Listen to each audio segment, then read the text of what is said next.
Okay, welcome back to the deep dive.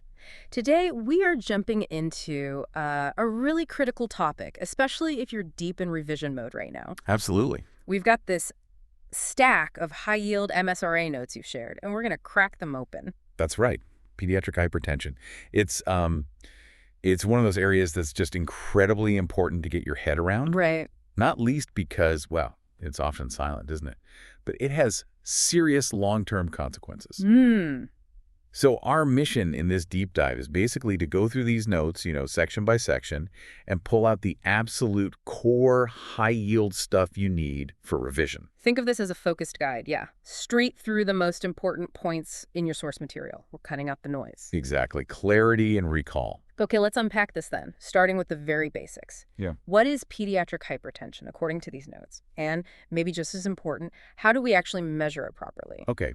So at its heart, pediatric hypertension. Mm. It's defined by blood pressure that's persistently high. Persistently. Yeah, for a child-specific age, sex, and height. The standard definition you'll see, and it's highlighted in these notes because of the USA Working Group back in 2004. Okay. It's an average systolic and or diastolic BP that's greater than or equal to the 95th percentile Right, 95th. for that child's sex, age, and height. And crucially confirmed on 3 or more occasions. Okay, so not just a one-off reading. It needs to be persistent, like you said, 3 or more times, at or above that 95th percentile. What about pre-hypertension, as that mentioned? Yes, that's covered too. That's the level just below sort of the Okay. warning zone. It's defined as BP between the 90th and less than the 95th percentiles. Got it. The notes do mention that while there isn't one single standard UK definition as such, All right. the approach is very much based on these same norms: age, gender, height. And getting that measurement right, it sounds absolutely critical. The notes really seem to hammer this point home. Oh, it's non-negotiable. Honestly, the single most critical factor, using the appropriate cuff size. Right. Too small gives a false high. Guaranteed. Yeah. It'll give you a falsely high reading every time. The notes mention auscultation. Huh. Listening with a stethoscope is the gold standard. Okay. Though, obviously, electronic devices are very widely used now. Sure. But you also have to be mindful of things like white coat hypertension. Ah, yes, the clinic effect. Exactly. Where the child's BP just shoots up because they're in the clinic. Mm. And then there's the flip side, masked hypertension. Which is normal in clinic, but high outside. Precisely. High at home or school, normal when you measure it. Home monitoring can sometimes be a useful alternative to doing the full ambulatory BP monitoring in those cases. So if you're revising this, key definition points. The 95th percentile on 3 or more occasions bit is vital. Definitely. And the absolute necessity of using the correct cuff size, getting the measurement right, is step 1.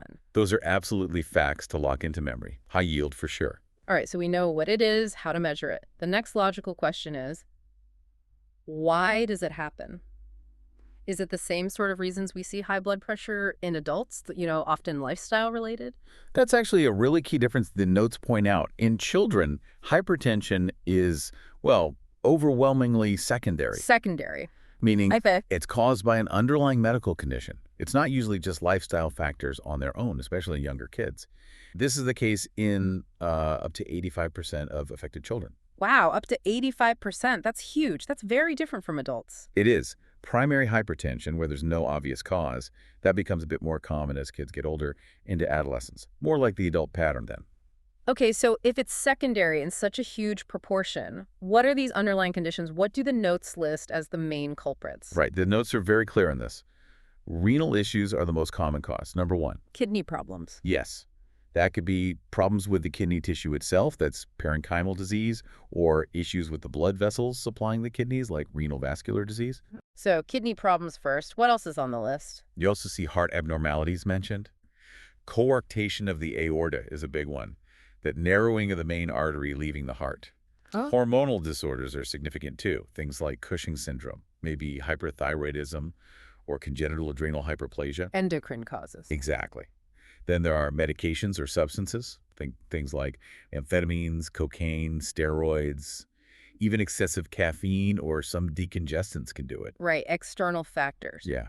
And finally, the notes list a few others like obstructive sleep apnea, which is increasingly recognized, Mhm. pheochromocytoma, though rare, and certain rheumatological conditions. That grouping seems helpful for revision, renal, cardiac, endocrine, external factors like drugs. It's a good way to structure it. But the absolute key takeaway is remembering it's often secondary, Up to 85%. and that renal disease is the most common reason. Exactly. When you hear pediatric hypertension, your first thought should be secondary, and your second thought should be kidneys. Got it. So, thinking about who gets this, are some kids more prone? What risk factors should we be looking for, asking about, when we take a history? Yeah, the notes give a really useful list here. Definitely ask about diet, specifically high salt intake, lots of processed foods. Obesity, especially persistent childhood obesity, that's a major predictor. Okay. There's some interesting birth factors mentioned too, specifically low birth weight. Really? Low birth weight? Yeah, especially if it's followed by sort of rapid catch-up growth or a high BMI later on. Huh, okay. What else? Family history is important. Hypertension or early cardiovascular disease in the family. Makes sense. Being male is listed as a risk factor. And maternal smoking during pregnancy is also noted. Is there anything that seems to reduce the risk? Any protective factors mentioned? Yes, breastfeeding is noted as potentially protective, which is interesting. And the notes also link it, perhaps unsurprisingly, to other cardiovascular risk factors. Things like high lipid levels, diabetes, they often cluster together. This risk factor list feels really crucial for guiding your history taking in a clinic scenario. Absolutely. The strong links to diet and obesity really stand out, though. They do.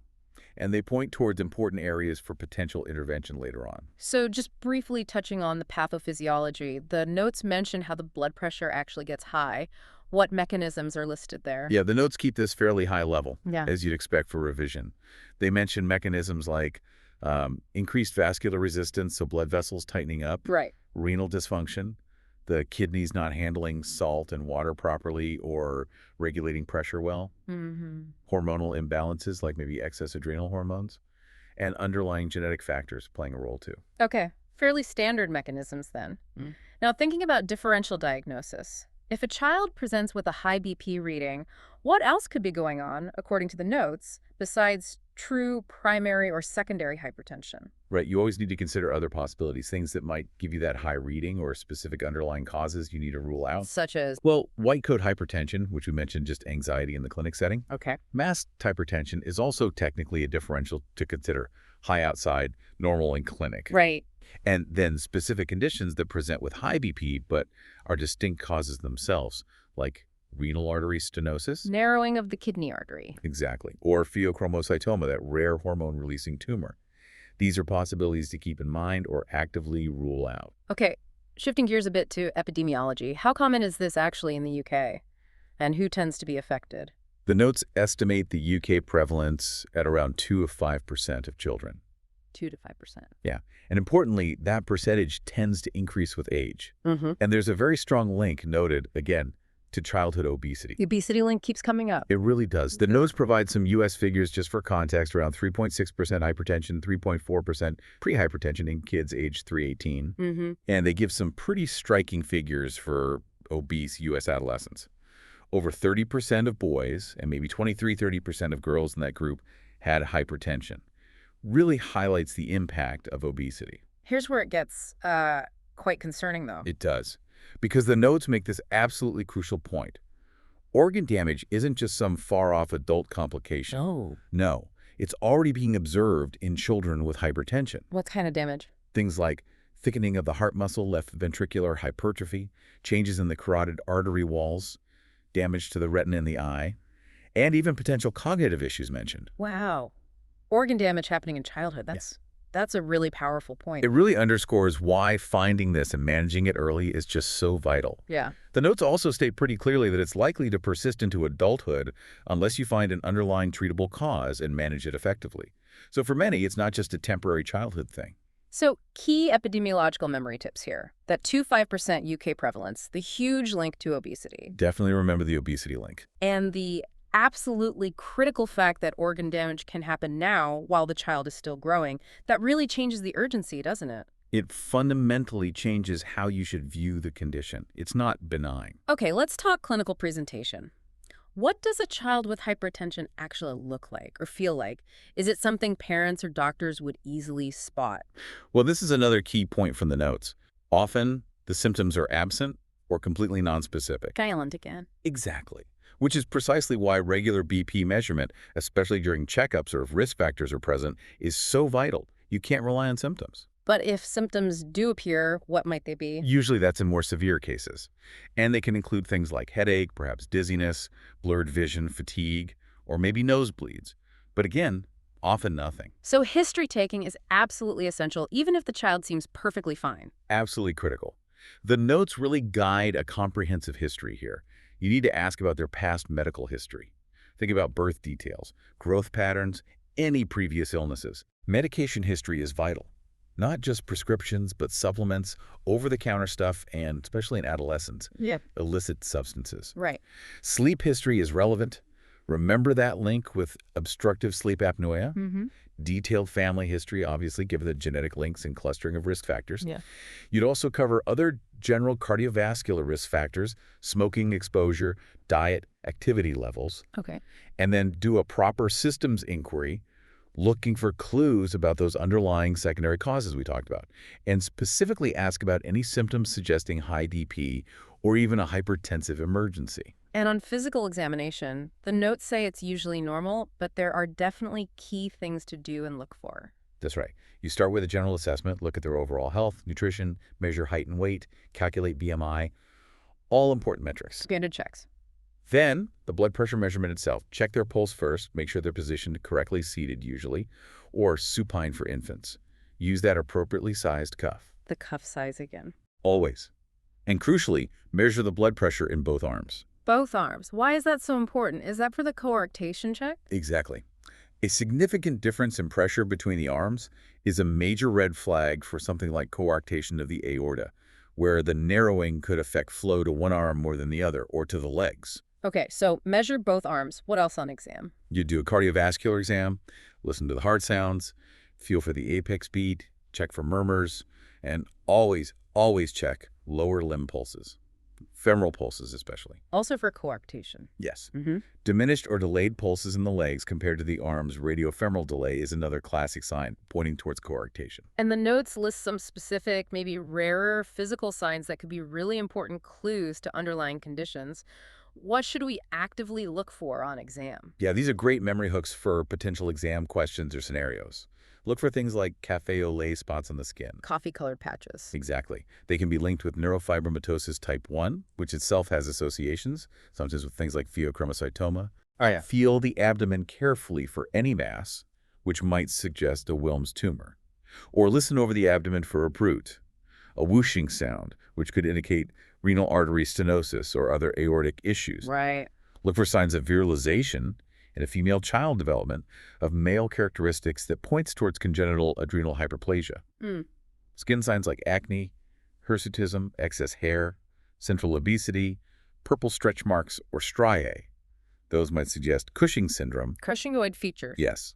And then general signs like excessive sweating, palpitations, or a very fast heart rate, tachycardia.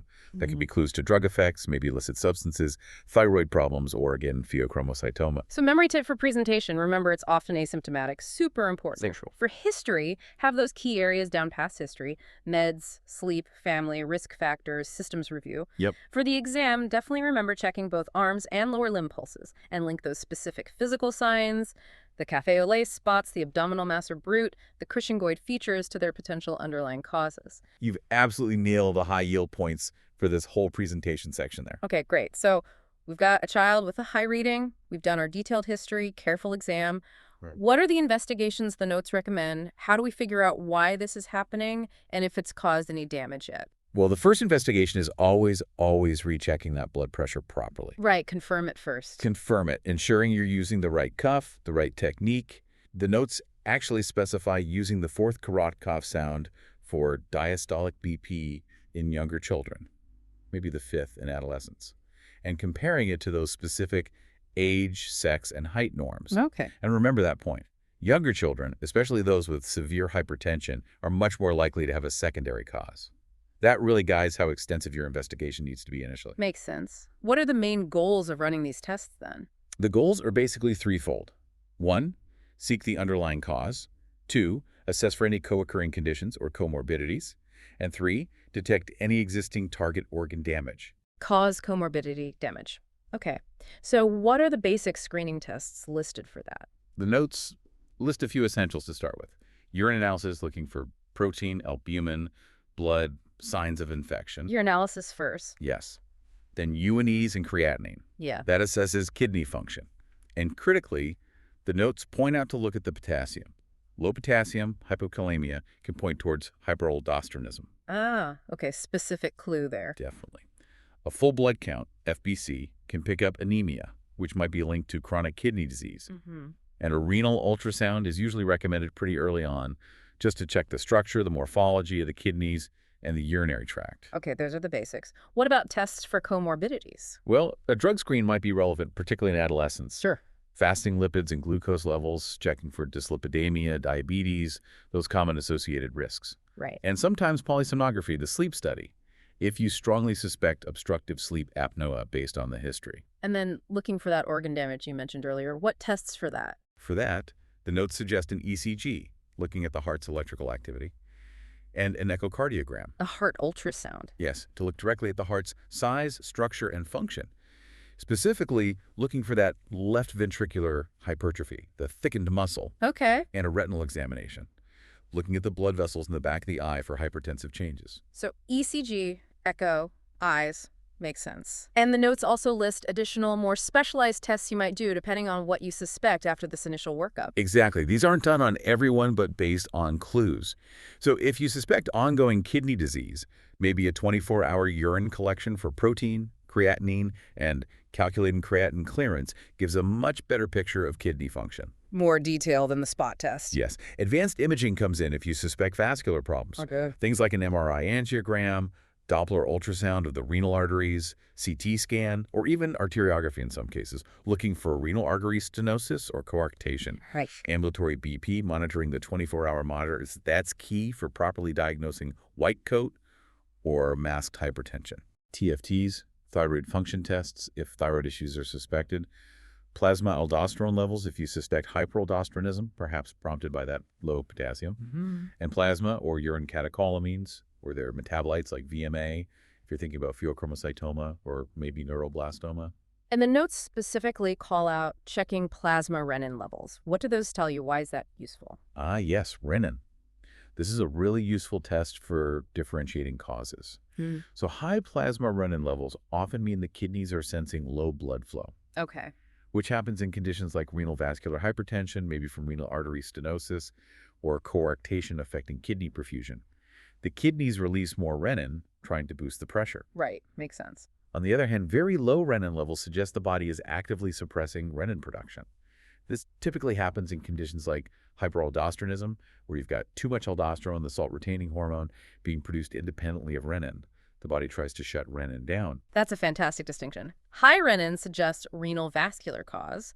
Very low renin suggests something like primary hyperaldosteronism. It's a key differential point. Okay.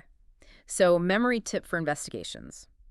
Structure it by the goals, cause, comorbidity, organ damage. That helps organize it. Definitely. And link those specific tests like the UNE showing low K+ way or the renin levels or specific imaging findings back to the conditions they help diagnose, like hyperaldosteronism, renal vascular disease, etc. Absolutely.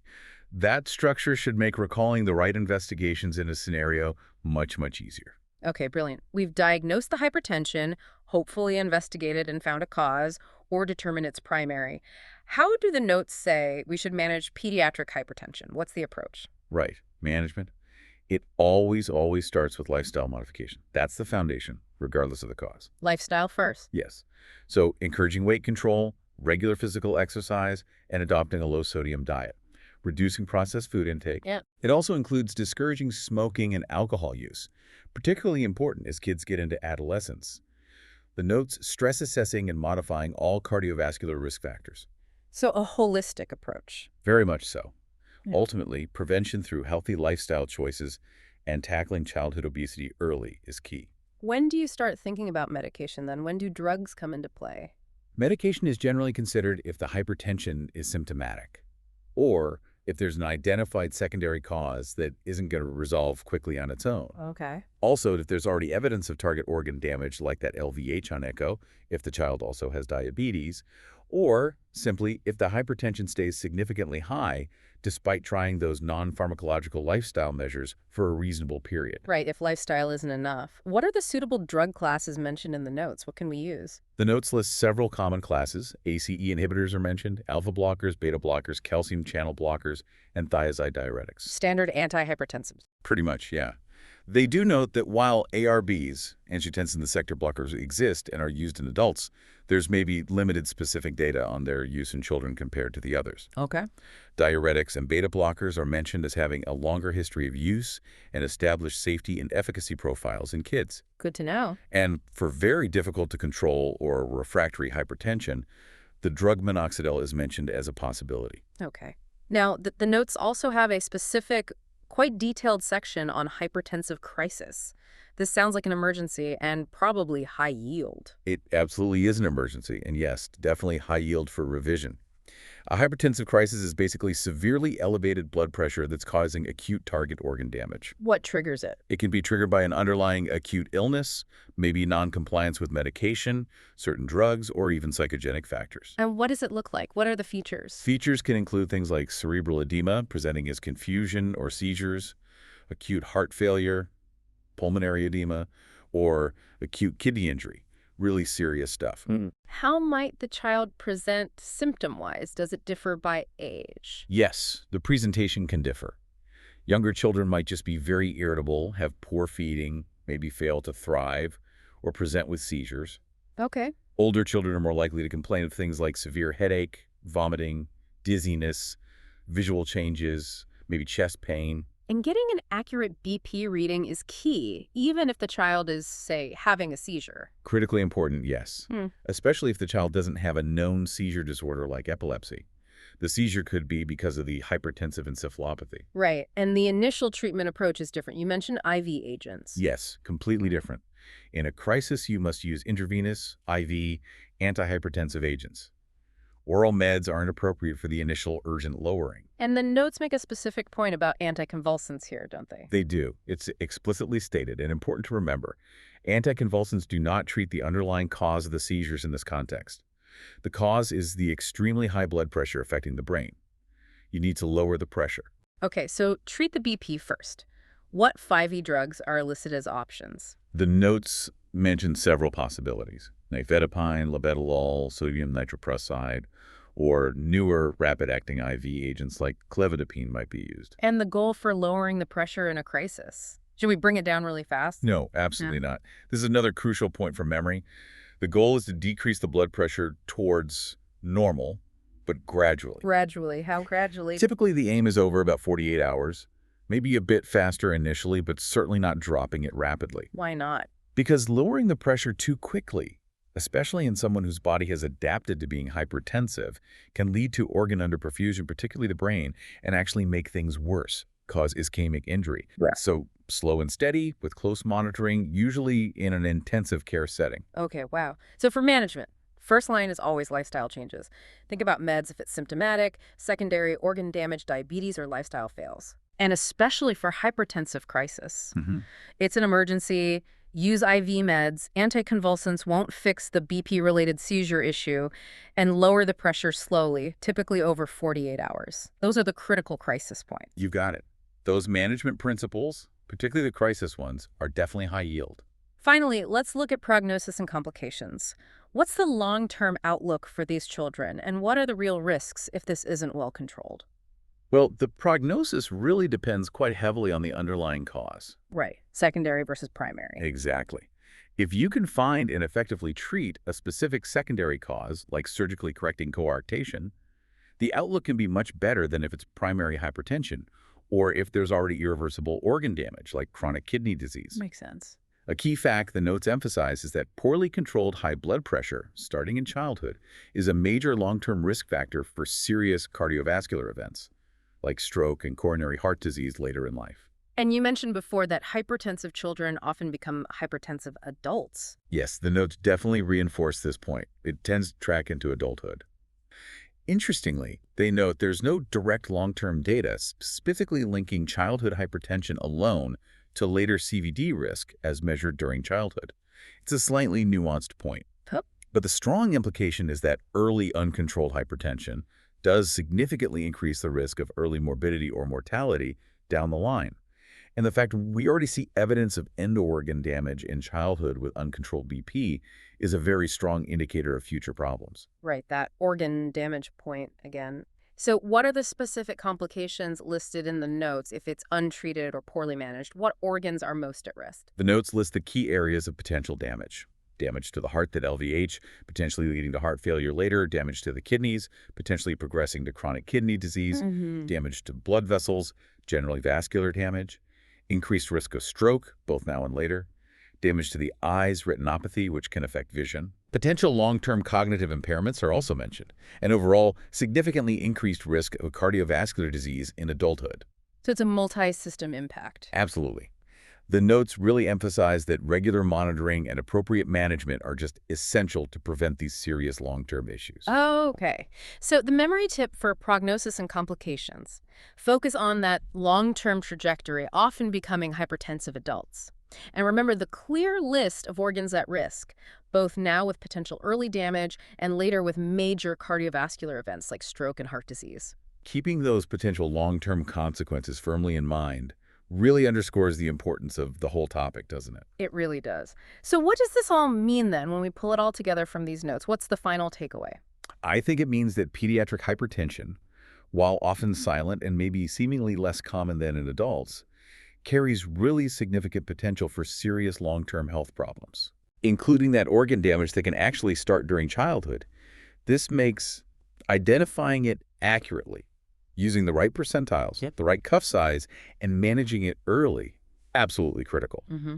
Despite, the complexities of diagnosis with those charts and the real need to investigate thoroughly for those underlying secondary causes, which are just so much more common in kids than in adults. It's a different beast to adult hypertension in many ways. In many important ways, yes. And given how often it is asymptomatic and might only get picked up incidentally during an illness check, or if a child has specific known risk factors, it really makes you wonder, doesn't it?